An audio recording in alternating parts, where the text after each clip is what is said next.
বৃদ্ধা মহিলা আল্লাহর নবীর দিকে আসছে। আল্লাহর নবী ওই বৃদ্ধা মহিলাকে দেখে দাঁড়িয়ে গেলেন। সাহাবীরা অবাক হয়ে যান, কে মহিলা? সাহস তো কম নয়। কে মহিলা যাকে দেখে আল্লাহর নবী দাঁড়িয়ে গেলেন? ওই মহিলা আল্লাহর নবী নিকটস্থ যেই না হলেন, আল্লাহর নবী গায়ে চাদর মোবারকটা খুলে বাঁচ করে আল্লাহর নবী জমিনে বিছিয়ে দিলেন। ওই মহিলা যখন নিকটস্থ হলেন, আল্লাহর নবী মহিলার হাতটাকে ধরে চাদর মোবারকের উপরে বসিয়ে দিলেন। সাহাবীরা অবাক হয়ে যান, কে মহিলা? সাহস তো কম নয়। আল্লাহর নবী চাদর মোবারকের উপরে বসে ওই মহিলার সঙ্গে আল্লাহর নবী কিছুক্ষণ কথোপকথন হলো। ওই মহিলা বিদায় নিয়ে চলে গেলেন। সাহাবীরা জিজ্ঞাসা করলেন, ও আল্লাহর নবী, কে মহিলা? চিনতে পারলাম না। আপনি আল্লাহর নবী, আপনি যাকে দেখে দাঁড়িয়ে গেলেন, আপনি আল্লাহর নবী গায়ে চাদর মোবারকটা বিছিয়ে দিলেন, ওই মহিলাকে চিনতে পারলাম না। আল্লাহর নবী জবাব দিয়েছিলেন, ও সাহাবীরা, আমি রাসূলুল্লাহ আমার আব্বাকে দেখি নাই, আমি রাসূলুল্লাহ আমার মায়ের সেবা যত্ন বেশি দিন পাই নাই। ওই বৃদ্ধা মহিলা অন্য কেউ না, ওই বৃদ্ধা মহিলা হলো আমার দুধমা হালিমাতু সাদিয়া। একটু জোরে বল না বাবা, একটু মহব্বতে বল না। আল্লাহর নবী দুধমার সঙ্গে কি আচরণটা করলেন, আর আমরা আমাদের মায়ের সঙ্গে কি আচরণ করি?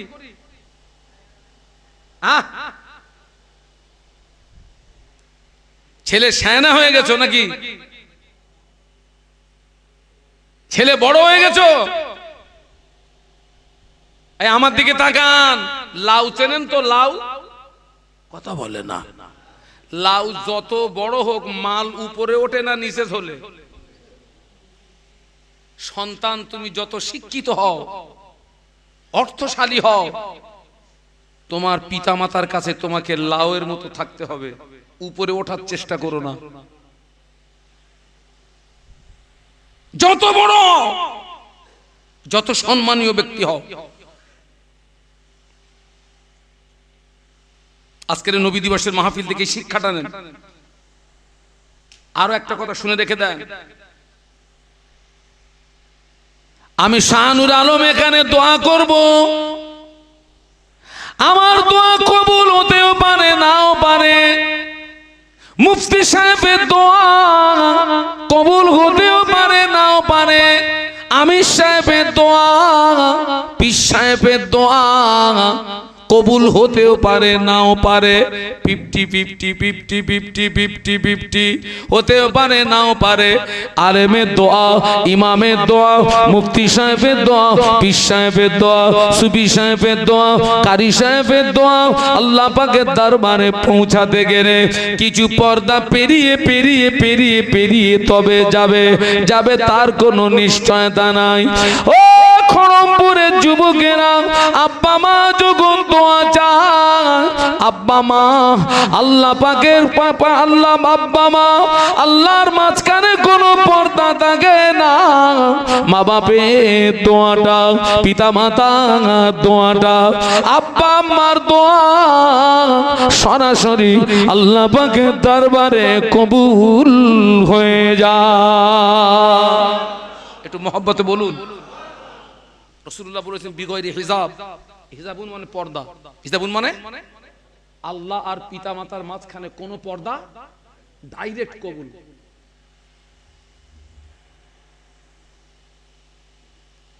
জন্মদাতা মারে ডাকে এই মা,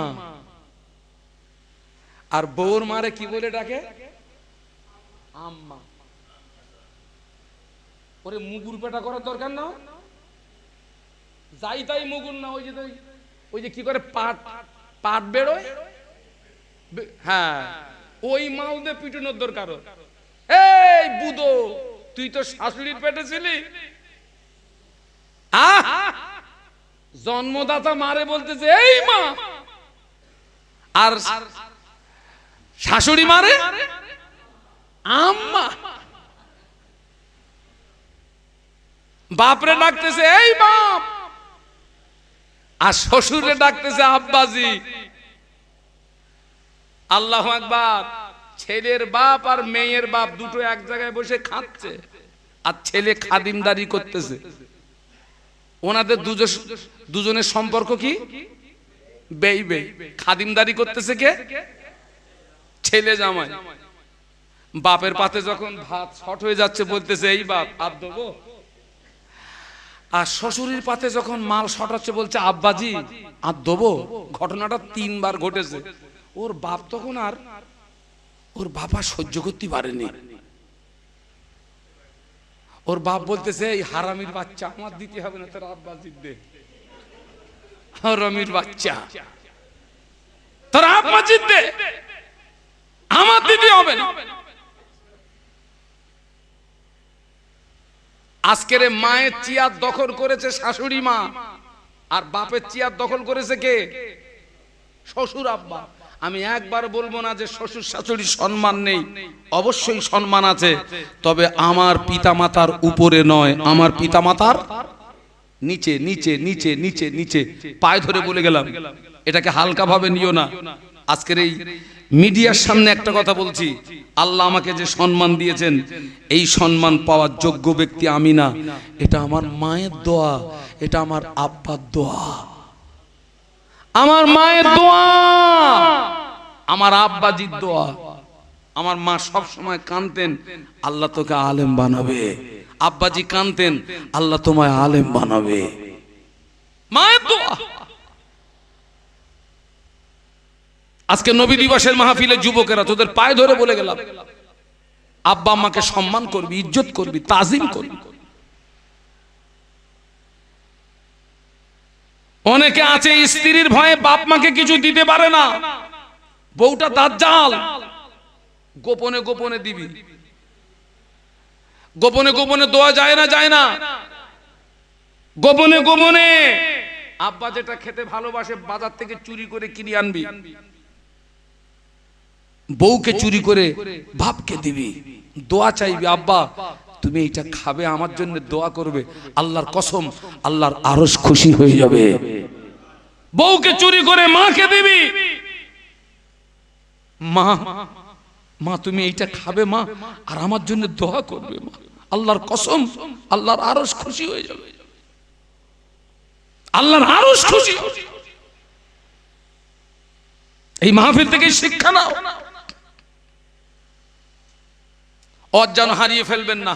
ইসমাইল সাল্লাম পানির তৃষ্ণায় কষ্ট পাচ্ছে। আম্মা হাজেরা সাফা টু মারোয়া, সাফা টু সাপা পাহাড়ে উঠলেন, মারোয়ার দিকে তাকাচ্ছেন, দেখছেন ওইদিকে চিকমিক চিকমিক চিকমিক করছে। দেখবেন আপনাদের এই হাই রোডে, মেন রোডে সূর্যের খুব তাপ হলে এক জায়গায় দাঁড়িয়ে দূরের দিকে তাকালে চিকমিক করে না, করে না? যেন মনে হয় ওই জায়গায় গেলে পানি পাওয়া। আম্মা হাজেরা সাপা পাহাড়ে দাঁড়িয়ে মারোয়ার দিকে তাকিয়েছে, দেখছে ওই দিকে চিকমিক করছে, ছুটেছেন। মারোয়ায় গিয়ে দেখে পানি নেই, ওখান থেকে সাফার দিকে তাকিয়েছে, দেখছে এই দিকে চিকমিক করছে, ছুটছে। সাফা টু মারোয়া, মারোয়া টু সাফা।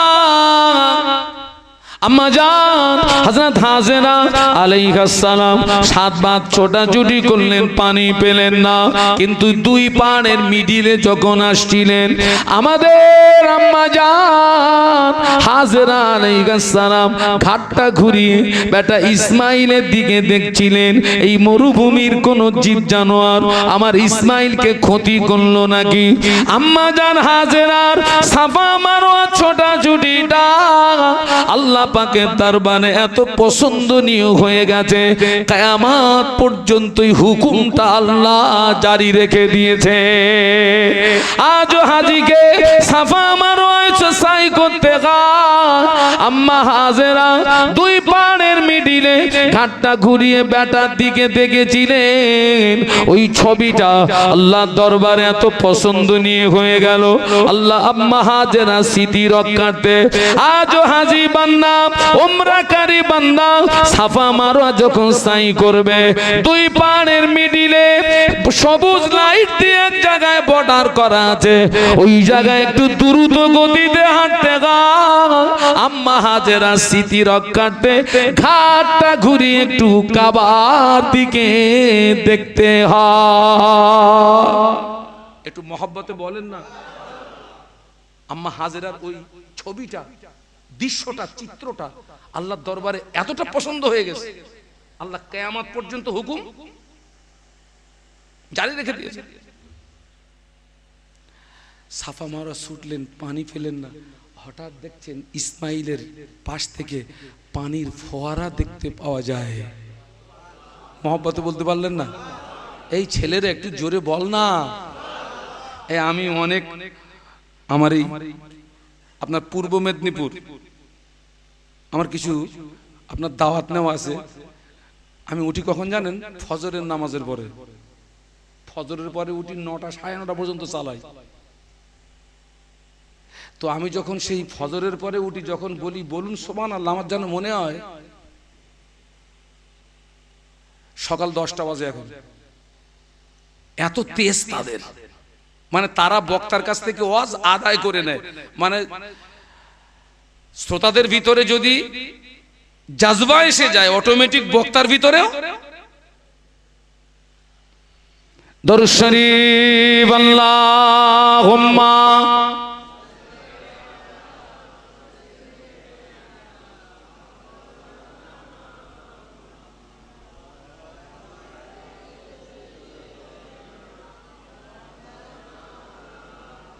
हुब्बे अहमद अजलगी सीने में मैं गाऊं मेरा दिल मदीने में गए फूल तो फूल कांटों में क्या हुस्न गए लुत्फ जन्नत से बढ़कर मदीने में गए हुब्बे अहमद अजलगी सीने में गए मैं गाऊं मेरा दिल मदीने में गए अल्लाहुम्मा पढ़ो बाबा।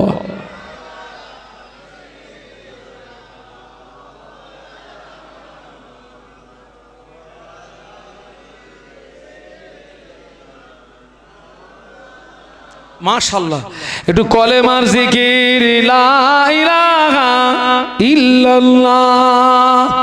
ছেলেরা জবান খুলে পড়ো লা ইলাহা ইল্লাল্লাহ মুহাম্মাদুর রাসূলুল্লাহ। বলো লা ইলাহা ইল্লাল্লাহ।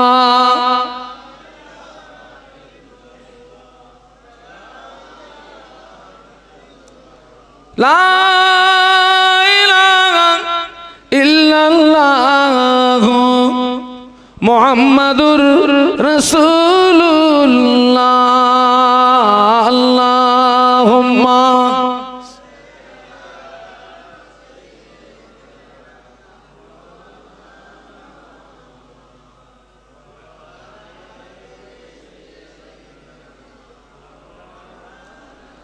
জবান খুলে বলুন আল্লাহু আকবার।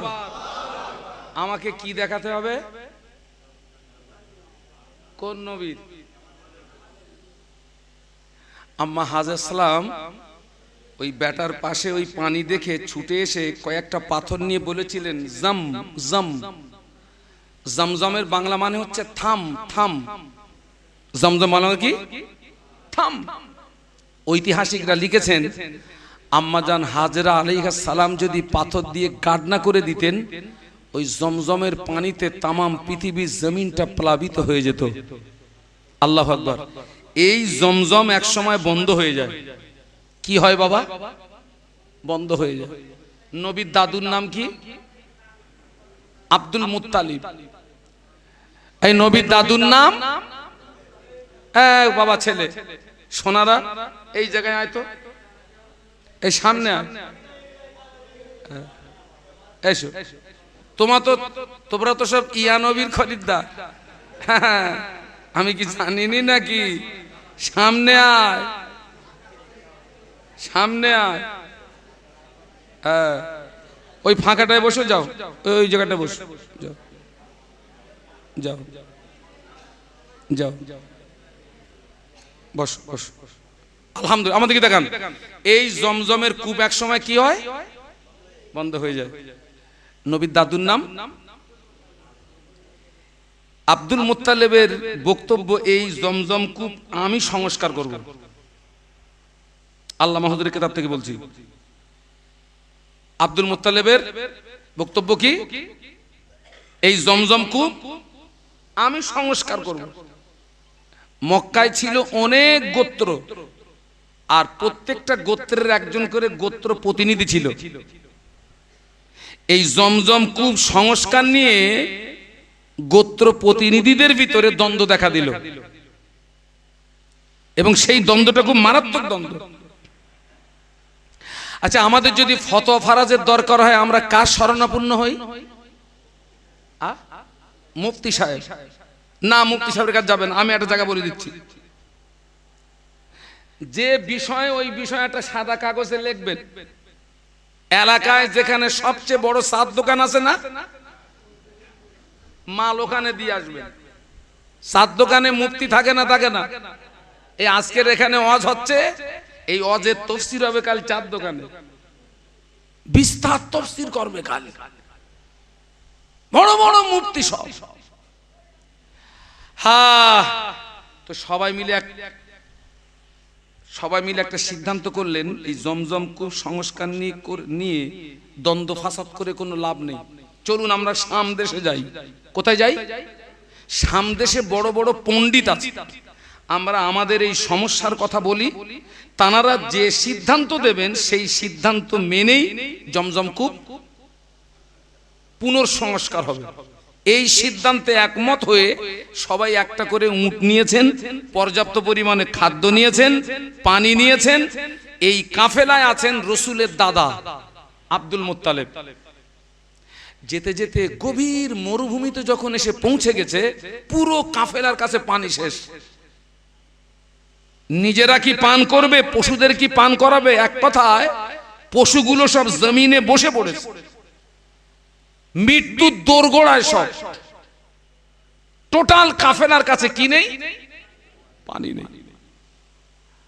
গভীর মরুভূমি।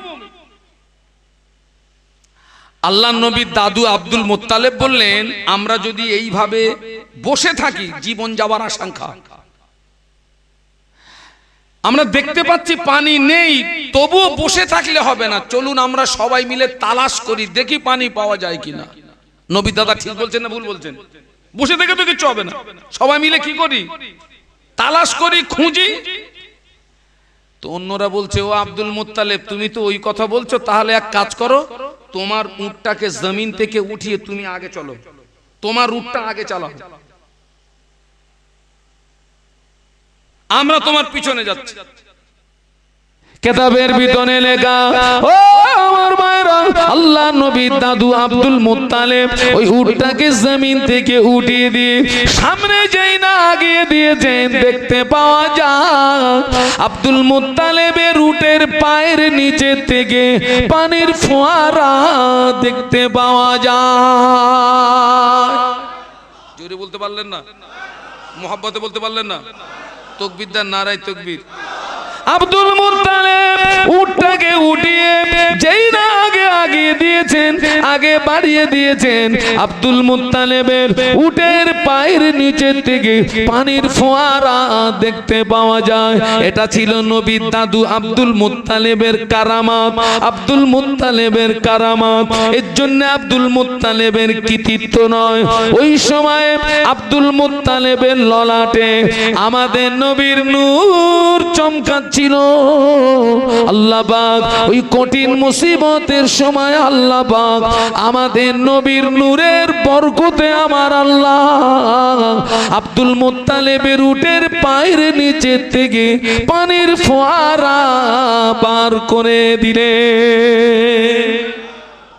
ঐতিহাসিকরা লিখেছেন আব্দুল মুত্তালিবের উটের পায়ের নিচের থেকে যে পানির ফোয়ারা বেরিয়েছিল ওটাও জমজম কূপের অনুরূপ। একটু জোরে বলুন। ইসমাইল নবীর ওসিলায় জমজমের পানি, আর আমাদের নবীর নূরের বরকতে আব্দুল মুত্তালিবের উটের পায়ের নিচের থেকে পানি। কথা বুঝতে পারলেন না? পারলেন না? টোটাল নবীকে যা দিয়েছেন একা আমাদের নবীকে, সবাই মিলে সেই পানি পান করলো, পশুদেরকে পান করালো করে। এবারে কাফেলার লোকরা বলছে, ও আব্দুল মুত্তালিব, সামদেশে আর যেতে হবে না, যে জন্য যাচ্ছিলাম ফায়সালা হয়েই গেছে। এই কঠিন মুসিবতে তোমার ওসিলায় পানি পেয়েছি, জীবন ফিরে পেয়েছি, অতএব সামদেশে আর যেতে হবে না, চলো বাড়ি যাই। আমরা সবাই মিলে বলছি জমজম কূপ পুনর্সংস্কার করার একমাত্র উপযুক্ত ব্যক্তি আপনি। একটু জোরে বলুন, আর একটু জোরে বলুন। ইসমাইল নবীর ওসিলায় জমজমের পানি, আর আমাদের নবীর নূরের বরকতে আব্দুল মুত্তালিবের উটের পায়ের নিচের থেকে। বিশ্ব নবীর জীবন আদর্শ আলোচনা করে শেষ করার মতো ক্ষমতা কারোর নাই। হয়তো কোনোদিন আটলান্টিক মহাসাগরের পানি মেপে শেষ করা সম্ভব হতে পারে। আল্লাহ রসুল সাল্লাল্লাহু আলাইহি ওয়াসাল্লামের জীবন আদর্শ আলোচনা করে শেষ করা কারোর পক্ষে কোনো দিনের জন্য সম্ভব হবে না।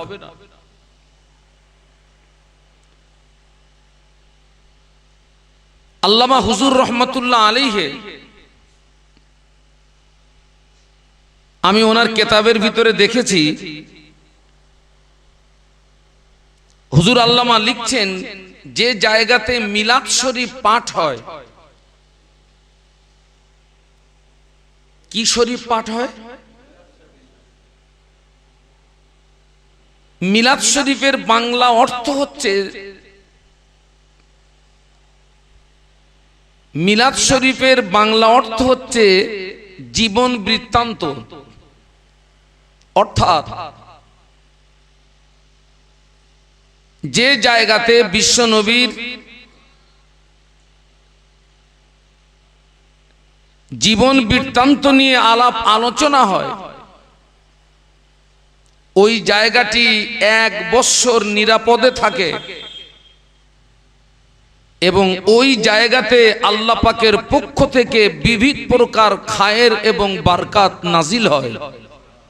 একটু মহব্বতে বলুন। এবং ওই মাহফিলে যারা অংশগ্রহণ করে তাদের ঈমানে এক প্রকার নূর পয়দা হয়। আর একটু মহব্বতে বলুন সুবহানাল্লাহ।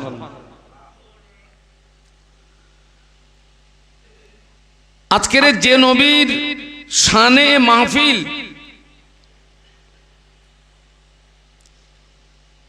আমাদের নবী আসবার আগে যত নবী রাসূল এসেছেন তারা হলেন এলাকা ভিত্তিক নবী। কি নবী? কোন নবী একটা এলাকার নবী, কোন নবী একটা গোত্রের নবী,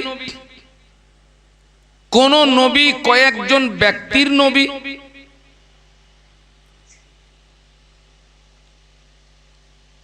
আজকের যে নবীর শানে মাহফিল, আমাদের নবী এলাকা ভিত্তিক নবী নন, গোত্র ভিত্তিক নবী নন, ব্যক্তি বিশেষ নবী নন, তিনি হচ্ছেন ওয়ার্ল্ডের নবী।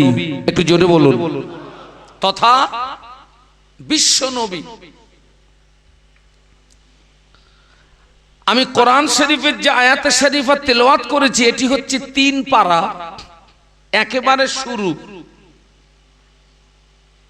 ক পারা বললাম? 3 পারা, একেবারে শুরু।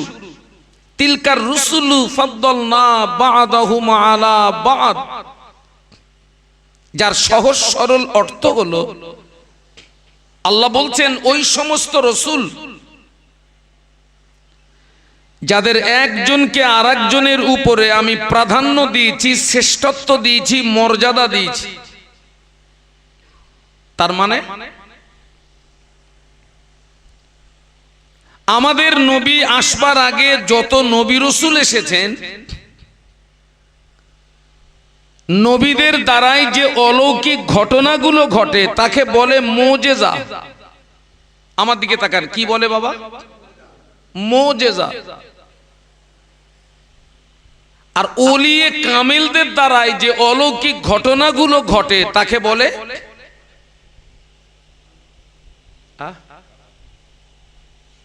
সারা জীবন শুনেছেন কারামত। ওলিদের দ্বারাই যে অলৌকিক ঘটনাগুলো ঘটে তাকে বলে কারামাত। আর নবীদের দ্বারাই যে অলৌকিক ঘটনাগুলো ঘটে তাকে বলে মুজিজা।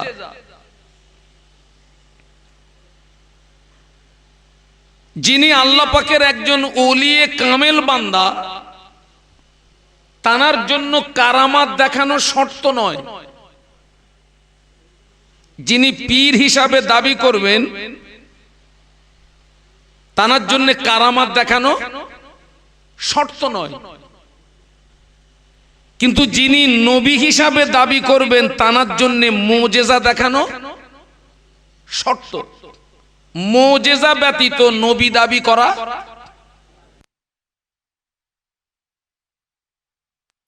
আর আল্লাহ পাক নবীদেরকে মুজিজা দিয়েছেন এজন্য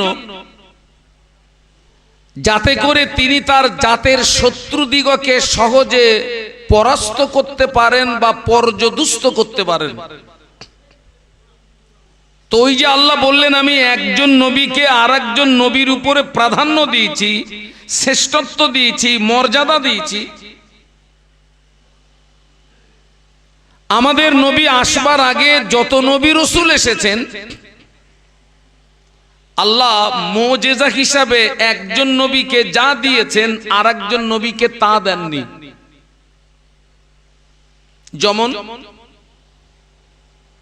আল্লাহ পাকের একজন পয়গম্বর যার নাম মুসা আলাইহিস সালাম।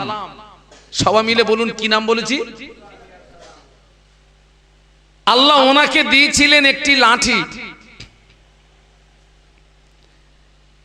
যে লাঠি জমিনে ফেলে দিলে সাপ হতো, আর যে লাঠি দরিয়ায় আঘাত করলে রাস্তা তৈরি হতো। একটু সুবহানাল্লাহ বলবেন না? আর একটু মহব্বতে বলুন। আচ্ছা, আপনারা তো জীবনে প্রচুর শুনেছেন বাবা, তাম পৃথিবীর দোসরা কোন নবীর হাতের লাঠির দ্বারা এই মুজিজা প্রকাশিত হয়েছিল না। এটাই হচ্ছে আল্লাহ মুজিজা হিসাবে একজন নবীকে যা দিয়েছেন আর একজনকে আলাদা কিছু দিয়েছেন, যেটা সেই জমানার জন্য প্রয়োজন ছিল। তবে এখানে সবচেয়ে মজার কথা হচ্ছে তাম পৃথিবীর জমিনে যত নবী রাসূল মুজিজা হিসাবে আল্লাহ পাক তানাদেরকে যা দিয়েছেন, একা বিশ্বনবী মুহাম্মাদুর রাসূলুল্লাহ সাল্লাল্লাহু আলাইহি ওয়াসাল্লামকে আল্লাহ সব দিয়েছেন। আরো জোরে বলুন। এবং আমাদের নবীকে আল্লাহ এমন কিছু বিষয় দান করেছেন যা তাম পৃথিবীর অন্য কোন নবী রাসূলকে দেননি। আপনারা ধৈর্যের পরিচয় দিলে আমি একটু একটু করে আগাবো ইনশাআল্লাহ। আমি আপনাদেরকে কিছু কিছু কথা জিজ্ঞাসা করব, আপনারা আমার সঙ্গে কথা বলবেন, ভালো লাগবে। আমাদের আদি পিতার নাম কি? আর জাতের পিতার নাম? বাহ, আদি পিতা হচ্ছেন আদম আলাইহিস সালাম, আর জাতের পিতা হচ্ছেন হযরত ইব্রাহিম খলিলুল্লাহ। আদম আলাইহিস সালাতু ওয়াস সালামকে সৃষ্টি করবার পরে আদম আলাইহিস সালাম তখন জান্নাতে। আল্লাহ পাক সমস্ত ফেরেশতা মণ্ডলীকে লক্ষ্য করে বললেন উসজুদু লি আদম ওয়া আদামু কাল কিবলা। এটা হচ্ছে তাফসীর কারকদের কথা। আল্লাহ বললেন ফেরেশতারা তোমরা আমার আদমকে কেবলা বানিয়ে সেজদা করো। আদম হচ্ছেন কেবলা, আর সেজদা হচ্ছে আল্লাহর জন্য। সমস্ত ফেরেশতা মণ্ডলী কে দিয়ে আল্লাহ পাক আদম আলাইহিস সালাতু ওয়াস সালামকে সিজদা করিয়ে আল্লাহ আদম আলাইহিস সালাতু ওয়াস সালামকে সম্মানিত করেছিলেন তথা সম্মানকে বাড়িয়ে দিয়েছিলেন। একটু জোরে বলুন। তো এই যে ফেরেশতা দিয়ে আল্লাহ পাক আদম আলাইহিস সালাতু ওয়াস সালামকে সিজদা করিয়ে আদম আলাইহিস সালাতু ওয়াস সালামকে সম্মানিত করেছেন, সম্মান বাড়িয়ে দিয়েছেন, ওটা ছিল একটা সময়ের সঙ্গে সীমাবদ্ধ। ফেরেশতারা সেজদা করেছেন, সেজদা শেষ, দায়িত্ব শেষ। আর আমি মাঝখানে একটা কথা বলেছি যে টোটাল নবীকে যা দিয়েছেন একা আমাদের নবীকে তাই দিয়েছেন। এখন আমি আপনাদেরকে জিজ্ঞাসা করছি, এই আদম আলাইহিস সালামকে ফেরেশতা দিয়ে সেজদা করিয়ে আল্লাহ আদম সালামকে সম্মানিত করেছেন, সম্মান বাড়িয়ে দিয়েছেন। আমাদের নবীর জীবনে এই রকম কিছু আছে আপনাদের জানা আছে? আমি কিন্তু আগেই বলেছি কিছু কিছু কথা জিজ্ঞাসা করব, অসুবিধা নেই তো? আমাদের নবীর জীবনে এরকম কিছু আছে আপনাদের জানা আছে কি না? কোরআন শরীফ 22 পারা, সূরাটির নাম হলো সূরা আহজাব। আল্লাহ পাক কোরআন শরীফের ভিতরে বললেন, ইন্নাল্লাহা ওয়া মালাইকাতাহু ইউসাল্লুনা আলান নবী ইয়া আইয়ুহাল্লাযীনা আমানু সাল্লু আলাইহি ওয়া সাল্লিমু তাসলিমা। সবাই একটু বলুন আল্লাহু আকবার, আর একটু আওয়াজ দিয়ে বলুন। এই হুজুররা যখন স্টেজে আসে ওয়াজ করতে, প্রত্যেকটা হুজুর বক্তৃতার শুরুতে কোরআনের এই আয়াতটা পড়ে না পড়ে না? আপনারা একটু লক্ষ্য করুন, প্রত্যেকটা হুজুর কিন্তু এই আয়াতটা পড়ে, আমিও পড়েছি। এই আয়াতে শরীফের মানে জানেন আপনারা? আপনাদের মনে কি কোনোদিন একটু প্রশ্ন জাগেনি যে যে হুজুর আসে কোরআনের এই আয়াতটা পড়ে কেন? হুজুরের মানে কি? ফেরেশতা দিয়ে আদম আলাইহিস সালামকে সেজদা করিয়ে আদম আলাইহিস সালামকে সম্মানিত করেছেন, সম্মান বাড়িয়ে দিয়েছেন। কিন্তু আমি বলেছি ওটা ছিল একটা সময়ের সঙ্গে সীমাবদ্ধ। ওই আয়াতে শরীফার ভিতরে আল্লাহ পাক জানাচ্ছেন, নিশ্চয় আল্লাহ পাক স্বয়ং আমাদের নবীর উপরে দরুদের নজরানা প্রেরণ করে। তাও একটু সুবহানাল্লাহ বলবেন না? স্বয়ং কে? কার উপরে দরুদের নজরানা প্রেরণ করে? শুধু তাই নয়, ওয়া মালাইকাতাহু ইউসাল্লুনা, যদি শাব্দিক অর্থের দিকে তাকা হয় মানেটা এই রকম হবে, এবং ফেরেশতারাও আমাদের নবীর উপরে দরুদ পড়ে। আর একটু মহব্বতে বলুন না।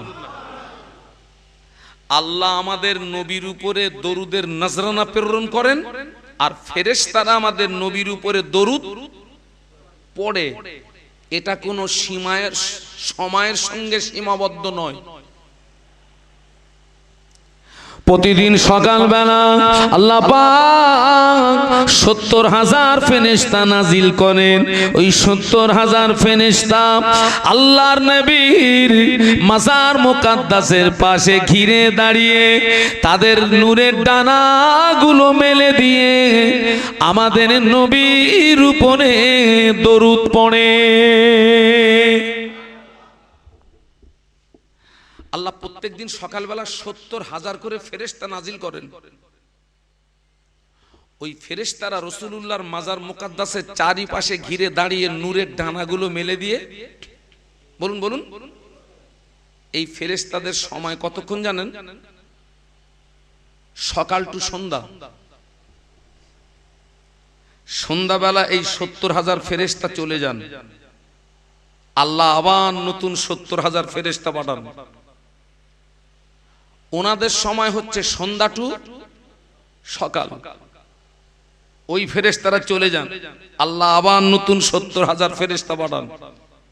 ওনাদের সময় সকাল টু, এইভাবে করে ফেরেশতা যতদিন থাকবে ততদিন আমাদের নবীর উপরে দরুদ পড়তেই থাকবে।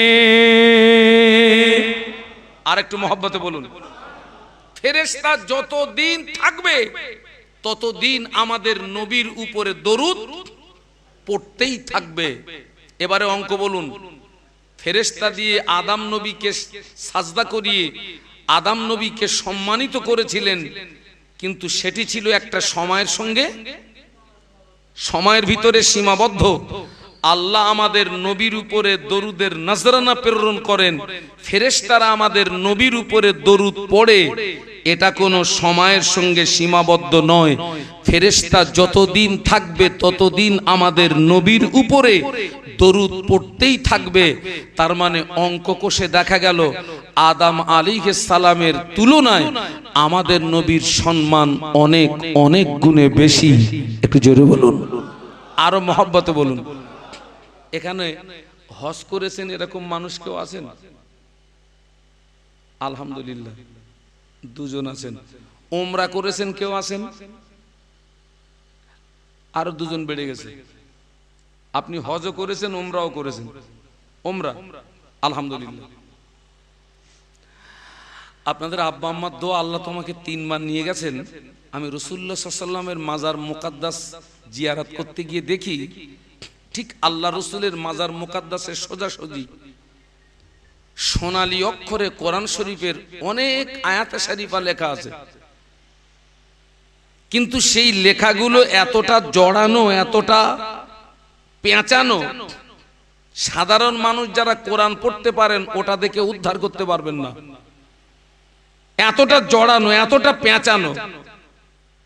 ভালো হয় হাফেজ হলে, আরো ভালো হয় আলেম হলে। তো আমি দেখলাম কোরআনের ওই আয়াতে শরীফাটাই লেখা রয়েছে, ইন্নাল্লাহা ওয়া মালাইকাতাহু ইউসাল্লুনা আলান নবী। একটু জোরে বলুন, আর একটু মহব্বতে বলুন। দেখলাম তার পাশে কোরআন শরীফের আরেকটা আয়াতে শরীফা লেখা আছে। আচ্ছা, আগে আমাদের আকীদা কি একটু জিজ্ঞাসা করি।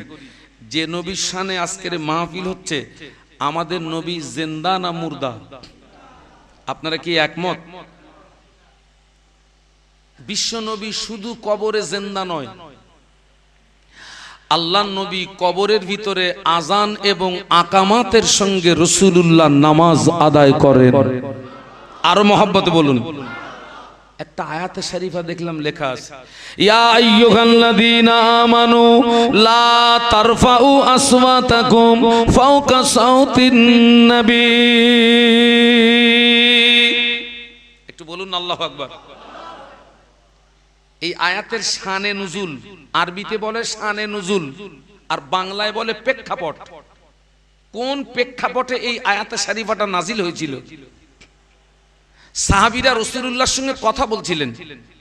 কারা কারা? সাহাবীরা।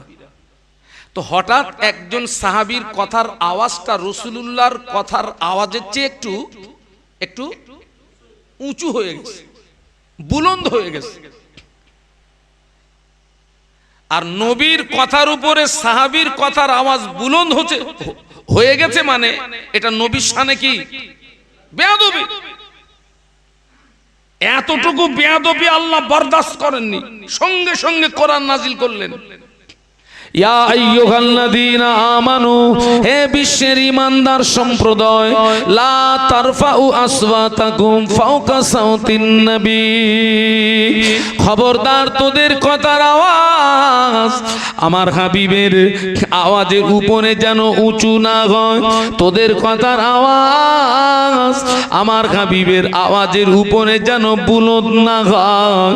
যদি হয়ে যায় আনতাবাতা আমালুকুম, আমি আল্লাহ পাক তোদের জীবনের আমলগুলো বরবাদ করে দেব ও আনতুম লা তাশউরুন আমি আল্লাহ তোদের জীবনের আমল কি করে বরবাদ করব কিছুই বুঝতে পারবি না এই আয়াতে শরীফা রাসূলুল্লাহর মাজার মুকাদ্দাসে সোজাসুজি লেখা আমার মনে প্রশ্ন জাগলো আল্লাহ কোরআন নাজিল হয়েছে তো বহু বছর আগে আল্লাহ ওই আয়াতে শরীফা কেন এখানে লেখা ওই আয়াতে শরীফার দ্বারা আল্লাহ পাক তার হাজী বান্দাদের উমরাকারী বান্দাদের সম্বোধন করে বলেন ও আমার হাজী বান্দারা ও আমার উমরাকারী বান্দারা তোরা যেন আমার নবীর মাজার মুকাদ্দাসের পাশে দাঁড়িয়ে উঁচু আওয়াজে কথা বলবি না কেননা আমি আল্লাহ পাক জানিয়ে দিলাম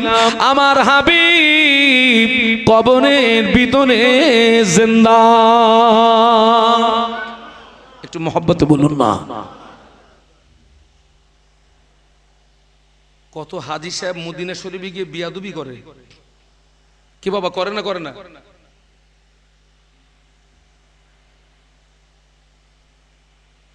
একদল হজ করে গোনা মাফ হয়ে বেগোনা মাসুম হয়ে বাড়ি আসে আর আরেক দল হজ করে গোনার পাহাড় মাথায় নিয়ে কথাটা উল্টো লাগলো নাকি একদল হজ করে বেগোনা মাসুম হয়ে বাড়ি আসে আর আরেক দল গোনার পাহাড় নিয়ে বাড়ি আসে মক্কা শরীফ মদিনা শরীফের আদব আছে না নেই নবীর মাজার মুকাদ্দাসের পাশে দাঁড়িয়ে উঁচু আওয়াজে কথা বলা যাবে না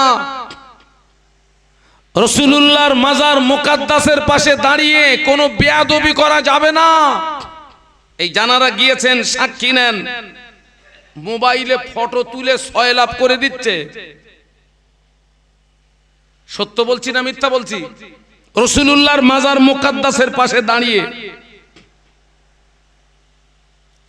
কাবার পাশে দাঁড়িয়ে স্বামী স্ত্রী সেলফি তুলতেছে স্বামী স্ত্রী হজে গিয়েছে কাবার পাশে ঘাড়ে হাত দিয়ে স্বামী স্ত্রী সেলফি তুলে ছেলের কাছে পাঠাচ্ছে মেয়ের কাছে পাঠাচ্ছে বৌমার কাছে পাঠাচ্ছে তোর বাপ আর মা কি কামাই ধুনতেছে দেখ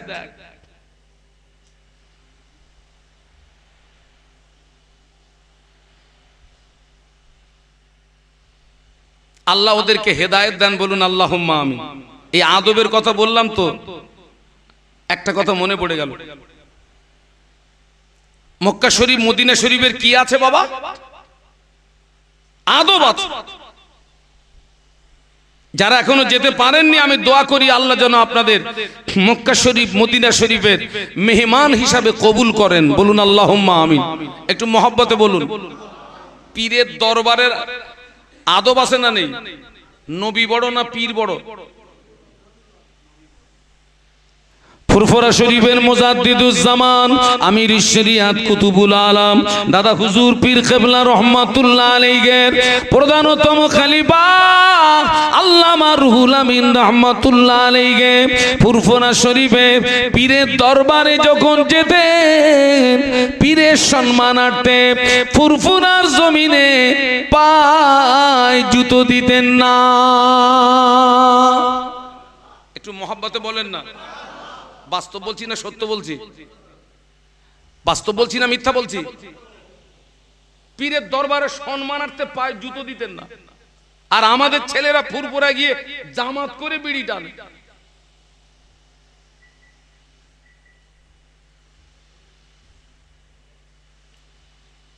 ও আমার ভাইরা আল্লামা রুহুল আমিন রহমাতুল্লাহ আলাইহি পীরের সম্মানার্থে ফুরফুরার জমিনে পায়ে জুতো দিতেন না মুজাদ্দিদুজ্জামান বসিরহাটে বড় মাওলানাকে দেখলে বসে থাকতেন না অমনি দাঁড়িয়ে যেতেন আল্লামা হুজুর জিজ্ঞাসা করেছিলেন হুজুর আপনি আমার পীর আপনি আমার মুর্শিদ হুজুর আপনি আমাকে দেখে দাঁড়ান কেন আমার লজ্জা হয় শরম হয় মুজাদ্দিদুজ্জামান বলেছিলেন ও বাবা বড় মাওলানা, আমি তোমাকে দেখে সম্মান করি না বাবা, তোমাকে দেখে তাজিম করি না বাবা। আল্লাহ পাক তোমার সিনায় যে ইলম দিয়েছে, আমি আবু বকর ওই ইলমের তাজিমে দাঁড়িয়ে যাই। আর একটু মহব্বতে বলুন। মাযহাব কটা? কি কি?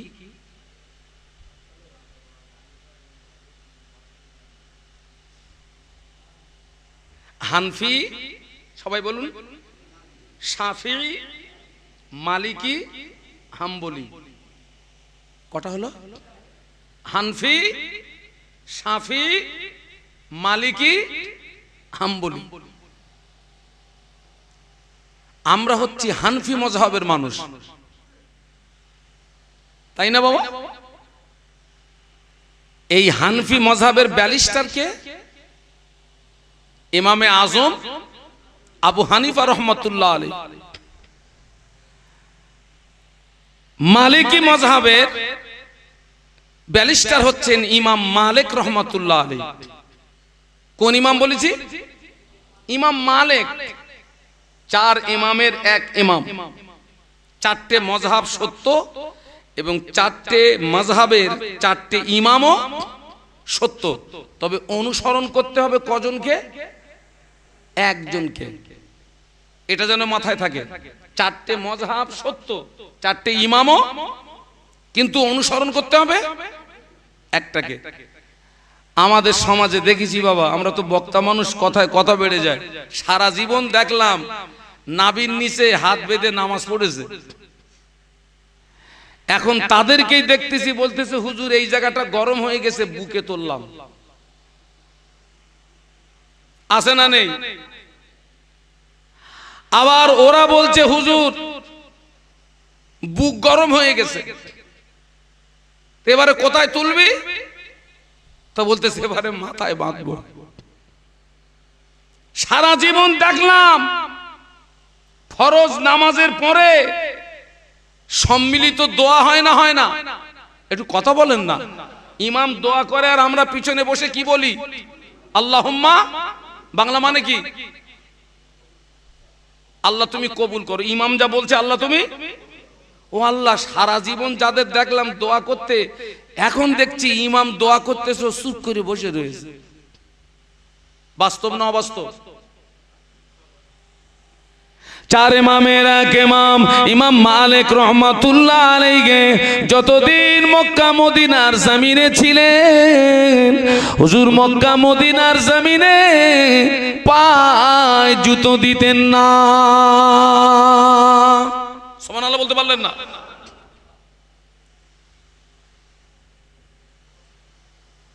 আমার জীবনের প্রথম হজ ছিল 2006 সালে। ইমাম মালিকের কথা মনে পড়ে গেল যে হুজুর তো খালি পায়ে হেঁটেছেন। আমি হুজুর দেখি তো একটু খালি পায়ে হাঁটা যায় কি? শুধু জুতো থেকে পা খুলে জমিনে রেখেছি বাবা। ওই তাবায় রুটি দিলে যেরকম স্যাক করে ওঠে না, আমি বাবার দরকার নেই, সেগুলি জুতো পায়ে দেই। সূর্যের তাপে মক্কা শরীফ মদিনা শরীফ তো পাথর এলাকা, এত গরম হয় খালি পায়ে আপনি হাঁটতে পারবেন না। পায়ের নিচে ঠসা পড়বে, রক্ত বার হবে, এত তাপ, এত গরম। ইমাম মালিক রহমতুল্লাহ আলাইহির জমানায় তো প্লেন ছিল না, জলজাহাজও ছিল না। হুজুর হজে গেছিলেন ঘোড়ার পিঠে সওয়ার হয়ে। একটু সুবহানাল্লাহ বলেন। কিসের পিঠে বাবা? এখন তো সব হজে যাচ্ছে 7.5 ঘন্টার ভিতরে জেদ্দা, নাকি? আসল হজ ছিল জলজাহাজের হজ। কি জাহাজ? ওই যে বাপে তুলে দিলাম, দাদা তুলে দিলাম, ও বাপ জ্যান্ত আছে, দাদা জ্যান্ত আছে না মরে গেছে, এ খবর ছিল না। আর এখন বাড়ি থেকে এয়ারপোর্ট পর্যন্ত গিয়ে বলতেছে হ্যালো এয়ারপোর্ট পৌঁছে গেছি। প্লেনে উঠে আবার ভিডিও কলে বাড়ির লোকে দেখাচ্ছে এই দেখ প্লেনে বসে গেছি। জেদ্দায় নেমে আমার ভিডিও কলে দেখাচ্ছে এই দেখ নেমে গেছি। ও হজ হচ্ছে না কি হচ্ছে? আরে বাস্তব বলছি না বাস্তব বলছি? ও কি হজ হচ্ছে না কি হচ্ছে? ইমাম মালিক রহমাতুল্লাহ আলাইহি ঘোড়ার পিঠে হুজুর সওয়ার হয়ে হজ পাকে গেলেন। হুজুরের ভক্ত মুরিদরাও সঙ্গী হলেন, সবাই ঘোড়া নিয়েছে। মক্কা শরীফ মদিনা শরীফের মেহমান হয়ে বেরিয়ে পড়েছেন ইমাম মালিক রহমাতুল্লাহ আলাইহি। মক্কার জমিনে ঘোড়ার পিঠে উঠেছেন ঘুরেছেন, ঘোড়ার পিঠে উঠেছেন ঘুরেছেন, কিন্তু মক্কার জমিনে জুতো পায়ে দিতেন না। একটু সুবহানাল্লাহ বলুন। না মক্কা শরীফ না মদিনা শরীফ, মক্কা শরীফ মদিনা শরীফে উনি পায়ের নিচে পড়ে গেল, ফসা পড়ে দরদর করে রক্ত বার হয়। ভক্ত মুরিদেরা বলে হুজুর আপনার পায়ের নিচে পড়ে গেল, ফসা পড়ে রক্ত বার হয়, আপনি কেন মক্কা মদিনার জমিনে জুতো পায়ে দিচ্ছেন না?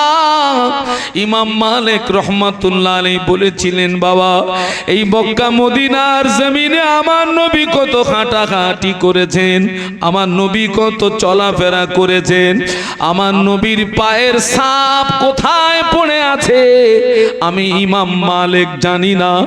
আমি যদি জুতো পায়ে দিয়ে হাঁটি, আমার জুতোটা যদি বিশ্ব নবীর নাকশে কদমের উপরে পড়ে যায়, নবীর সঙ্গে বেয়াদবি হয়ে যাবে, আল্লাহ পাক নারাজ হয়ে যাবে। না না ও আমার ভক্ত মুরিদেরা, আমার পা দুটো যদি অকেজো হয়ে যায় তথাপি আমি মক্কা মদিনার জমিনে জুতো পায়ে দিতে পারবো না। একটু মহব্বতে বলুন না।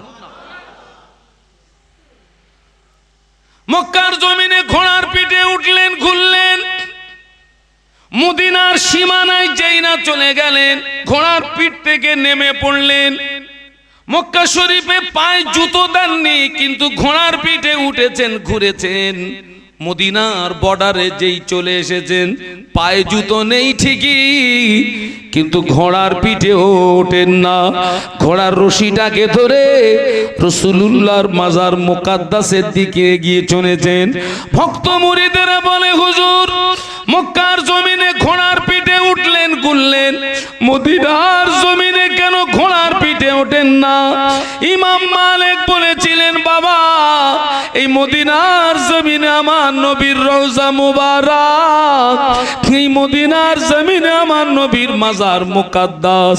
আমি যদি ঘোড়াটাকে মদিনার জমিনে ছুটিয়ে দিই, ঘোড়ার পায়ের আঘাতে মদিনার ধুলি বালিগুলো উঠতে শুরু করবে।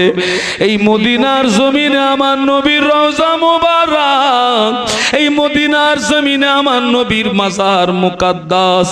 ঘোড়ার পায়ের ধুলি কণা একটা উড়ে যদি নবীর মাজার পর্যন্ত পৌঁছে যায়, নবীর সঙ্গে বেয়াদবি হয়ে যাবে। না না না, যে মদিনার জমিনে নবীর রওজা মোবারক, ওই মদিনার জমিনে ইমাম মালিক ঘোড়ার পিঠে উঠতে পারবে না।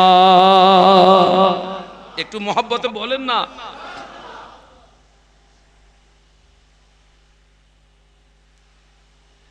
যারা নবীকে সম্মান করবে, যারা নবীকে ভালোবাসবে, মহব্বত করবে, আল্লাহ ওদের কি করবে? আল্লাহ ওদের ভালোবাসবে। শুধু ভালোবাসবে না, জীবনের গুনাহ কি করে দেবেন? কোরআন শরীফ কুল ইন কুনতুম তুহিব্বুনাল্লাহ ফাত্তাবিউনি ইউহিব্বুকুমুল্লাহ। একটু সুবহানাল্লাহ বলুন। শুধু জীবনের গুনাহ মাফ করে দেবে না, আল্লাহ পাক দুনিয়া আখিরাতে ওদের ইজ্জত কি করবেন? বাড়িয়ে দেবেন। ওই ইমাম মালিক হুজুর আমার হুজুরের ইন্তেকাল হয়ে গেল। ইমাম মালিক রহমাতুল্লাহ আলাইহির লাশ গোসল দেওয়া হলো, কাপড়ের কাপড় পরানো হলো, জানাজা নামাজ পড়ানোর জন্য লাশ ময়দানে আনা হলো। ইমানদাররা জীবিত অবস্থায় যে যে কারণে কষ্ট পায়, ইমানদাররা মৃত্যুর পরেও ওই কারণে বলুন কষ্ট পায়। ইমানদাররা জীবিত অবস্থায় যে যে কারণে কষ্ট পায়, মৃত্যুর পরেও ওই কারণে কষ্ট পায়। মনে করুন এখন দিনের বেলা ছাদ যদি না থাকে, সূর্যের তাপে আমাদের কষ্ট হবে না? হবে না? হবে না?